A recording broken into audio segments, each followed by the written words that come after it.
What if I tell you that English is the lingua franca of the world?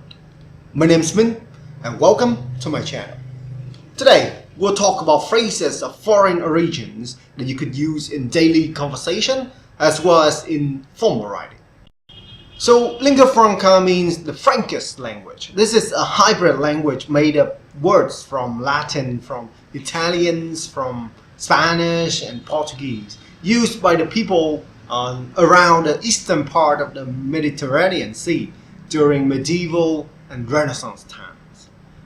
So people from different lands, when they trade with each other, they have to use a common tongue, right? So this common tongue is called lingua franca. Now, because of the status of English as the de facto lingua franca of the world today, we have so many loanwords and terms coming into English from other languages and cultures that we use every day without a second thought. Now, I'm sure most of you have used e.g. to give an example, or used etc., etc. to say there are still more items following this list before in your writing. And the more language savvy, English savvy of you may even use versus and vice versa, i.e. and this and sick, alright? But sometimes you want more. Sometimes you want to bring more excitement or pizzazz or seriousness or authority to your writing or speech. In that case, consider these phrases. Alright, let's talk about the first phrase which I actually just used, de facto, which means in fact or in effect. Now you guys know your Vietnamese history, right? You know that there's a period in Vietnamese history called Vua Lê Chú Trịnh. Basically, we have the Lê Kings and the Trịnh Lords ruling at the same time. So in this case, you may say this. Although the Lê Kings may hold the title of king, the Trịnh Lords are the de facto leaders of Vietnam at that time. Take Tibet as an example. You know the country of Tibet, right? A huge mountainous region in the western part of China that the Chinese government claimed is theirs. Some Tibetans, they didn't like that. Led by the Dalai Lama, they worked to refute that claim. However, not many countries in the world are willing to recognize Tibet out of fears for Chinese retaliation. So you could say that Tibet is still a de facto part of China.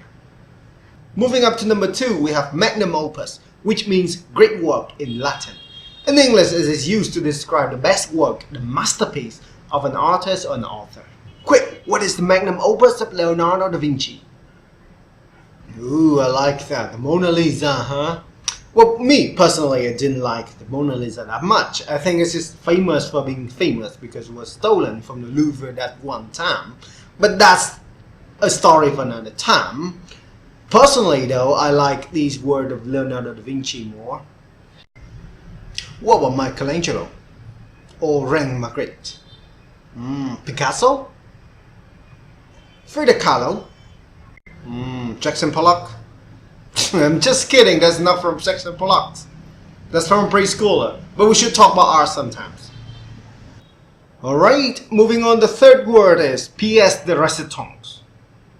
Pièce de résistance. Pièce de résistance. Pièce de résistance. Pardon my French, it's kinda hard to pronounce. So this word means the centerpiece or the most noticeable feature of something. For example, if your living room has a 70-inch TV, then that will be your pièce de résistance. Or in Vincom, Royal City, I think that's what it's called, in Hanoi, then this is the pièce de résistance. If you're a board game nerd like me, then this will be the pièce de résistance. It's a really fun board game. It's like Tetris 3D. I'll show you how to play that when we have a chance.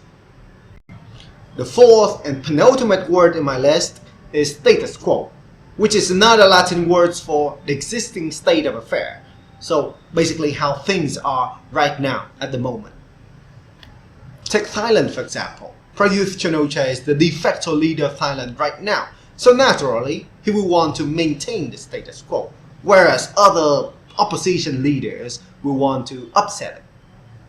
Or if you want to talk about the income inequality in the US and how the taxation system in the US has disproportionately benefit the rich more so than the poor, then you could talk about how the 1%, even 0.1%, the super rich in the US we want to maintain the status quo, whereas the 99%, 99.9%, we want to upset it. Again, that's a very big topic and I will leave it for another time, I promise. Last but not least, alma mater, which means nourishing mother in Latin. We have a lot of Latin words today, so next time I'll make a video about the Latin models that I really like. But back to the topic, alma mater means nourishing mother, and it is used to refer to the university that you first graduated from. Alright, quiz time. What is the alma mater of Barack Obama? That's correct. What about Bill Clinton? 2 thumbs up. George Bush, the second, the son? Yeah. What about the 43rd First Lady of the United States? Yeah, that's correct. That's George Walker Bush's wife. Alright. Now this is a fun one. Dr. Dre. Dr. Dre's daughter. So, story time. A few years back, Dr. Dre donated $50 million to USC. And this year, 2019, his daughter got in all by herself. But he kind of forgot about that cool $50 million US dollar. So he tweeted this on Twitter. Cool story, bro. And the internet got to laugh at him. End of story. Alright, that's it, boys and girls. Don't forget to like, comment, and subscribe. And tell me in the comments what you want to see in the next videos. Alright? Minza. Peace.